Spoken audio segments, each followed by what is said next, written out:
Assalamualaikum warahmatullahi wabarakatuh.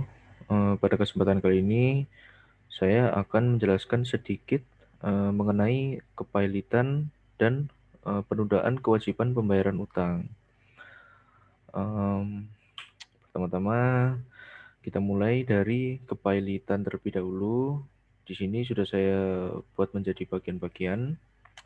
Kita mulai saja pertama dari pengertian serta dasar hukum kepailitan. Pengertian dari kepailitan ini yaitu adalah merupakan suatu proses di mana seorang debitur yang mempunyai kesulitan keuangan untuk membayar utangnya dinyatakan pailit oleh pengadilan. Dalam hal ini, pengadilan niaga dikarenakan debitur tersebut tidak dapat membayar utangnya. Itu adalah pengertiannya. Kemudian, dasar hukum dari kepailitan ini adalah Undang-Undang Nomor 37 Tahun 2004 tentang kepailitan dan penundaan kewajiban pembayaran utang. Dan beralih ke syarat-syarat untuk kepailitan. Syarat-syarat untuk kepailitan ini ada 4, yaitu yang pertama, eh, seorang debitur haruslah mempunyai lebih dari satu hutang. Kemudian yang kedua, permohonan pailit dimintakan oleh pihak yang diberikan eh, kewenangan untuk itu. Dan yang ketiga, pernyataan pailit oleh pengadilan niaga. Dan yang terakhir, minimal memiliki satu hutang yang sudah jatuh tempo dan dapat ditagih. Itu adalah syarat-syarat untuk kepailitan. Kemudian yang ketiga adalah asas utama Undang-Undang Kepailitan. Ya, ini ada 4, yaitu asas cepat, asas adil, asas terbuka, serta asas efektif. Kemudian yang selanjutnya yaitu langkah-langkah dalam kepailitan. Yang pertama ini adalah permohonan pailit, kemudian yang kedua keputusan pailit berkekuatan tetap, dan yang ketiga rapat verifikasi, yang keempat perdamaian, yang kelima homologasi akur, yang keenam insolvensi, yang ketujuh pemberesan atau liuidasi, yang kedelapan rehabilitasi, dan yang terakhir kepailitan berakhir. Itu adalah langkah-langkah dalam kepailitan. Kemudian yang selanjutnya pengurusan harta pailit. Pengurusan harta pailit ini diurus oleh kurator, yaitu kurator atau pengampu ialah seorang atau suatu badan yang diserai tugas untuk menghentikan atau mengurus kepentingan seorang atau badan hukum yang berada di bawah pengampuannya. Kurator sesuai dengan tugas dan wewenangnya dalam pengurusan harta kekayaan pailit adalah sebagai pelindung kepentingan kedua belah pihak, yaitu melindungi pihak debitur dan melindungi kepentingan para kreditur. Syarat-syarat yang dibutuhkan untuk menjadi seorang kurator adalah yang pertama, perorangan atau persekutuan perdata yang berdomisili di Indonesia, yang mempunyai keahlian khusus yang dibutuhkan dalam rangka mengurus dan atau membereskan harta pailit. Dan yang kedua, telah terdaftar pada Departemen Kehakiman Kurator. Kemudian selanjutnya yaitu ada pihak yang dapat mengajukan dan pihak yang dapat dijatuhkan pailit. Kita mulai dari pihak yang dapat mengajukan pailit terlebih dahulu. Yang pertama ada kejaksaan untuk kepentingan umum. Yang kedua, Bank Indonesia dalam hal debitur adalah bank. Yang ketiga, Badan Pengawas Pasar Modal atau BPPM.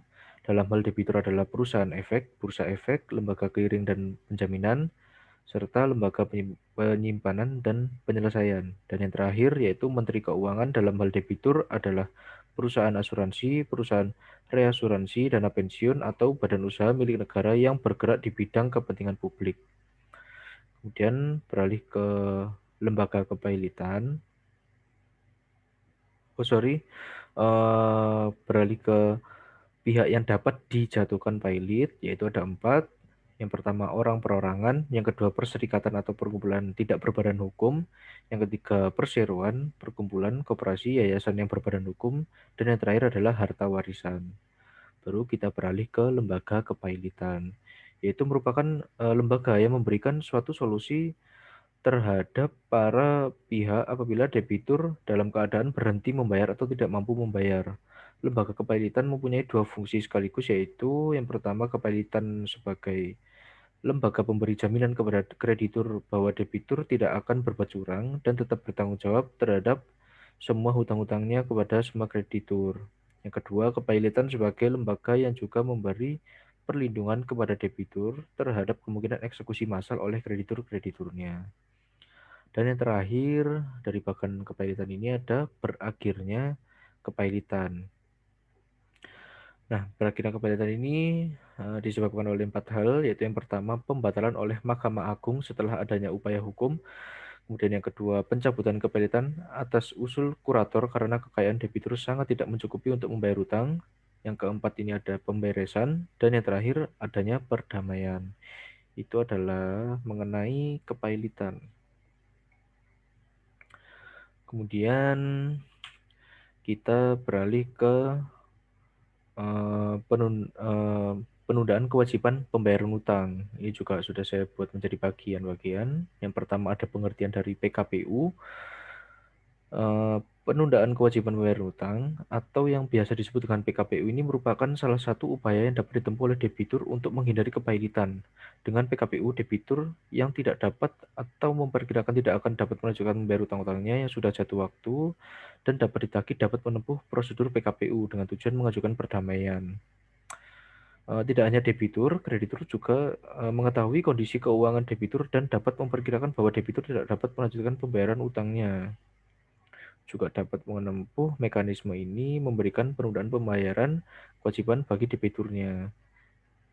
Kemudian dasar hukumnya, pengertian PKPU ini sendiri diperoleh dari menyimpulkan ketentuan Pasal 222 Ayat 2 Undang-Undang Nomor 37 Tahun 2004 tentang kepailitan dan PKPU, yang artinya adalah suatu upaya yang dilakukan baik oleh debitur atau kreditur untuk memperoleh penundaan kewajiban pembayaran utang dalam hal debitur tidak mampu atau diperkirakan tidak dapat melanjutkan membayar utang-utangnya yang sudah jatuh tempo dan dapat ditagih.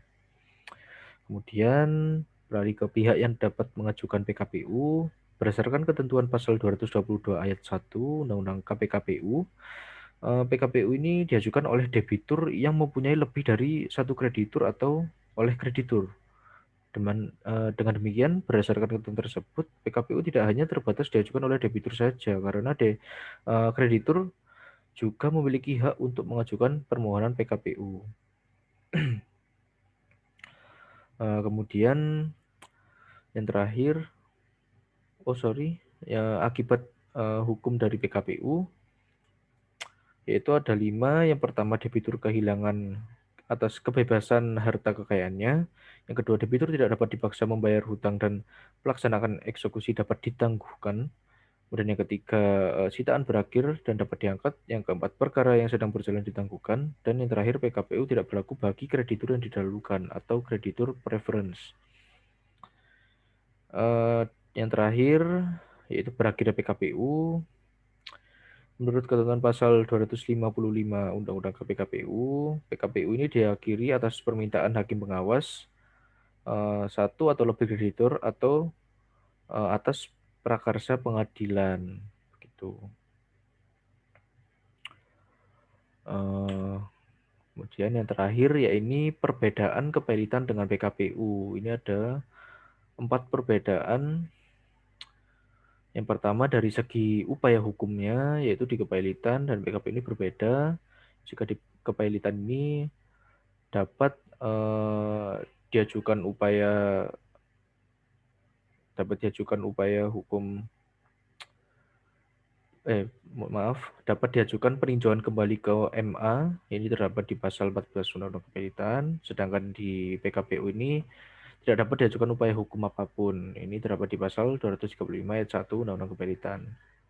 Kemudian dari segi yang melakukan pengurusan dana debitur di kepailitan ini ada kurator, terdapat di pasal 1 angka 5, pasal 15 ayat 1, dan pasal 16 Undang-Undang Kepailitan.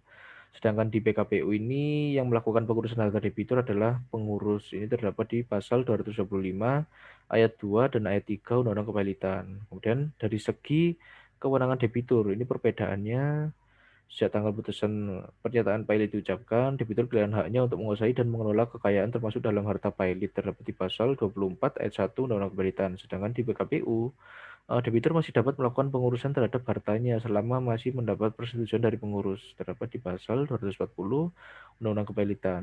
Dan yang perbedaan yang terakhir dari segi jangka waktu penyelesaian. Di kepilitan ini, setelah diputuskan pailit oleh pengadilan niaga, tidak ada batas waktu tertentu untuk penyelesaian seluruh proses kepilitan. Sedangkan di PKPU tidak boleh melebihi 270 hari setelah putusan PKPU sementara diucapkan. Terdapat di pasal 228 ayat 6 Undang-Undang Kepilitan.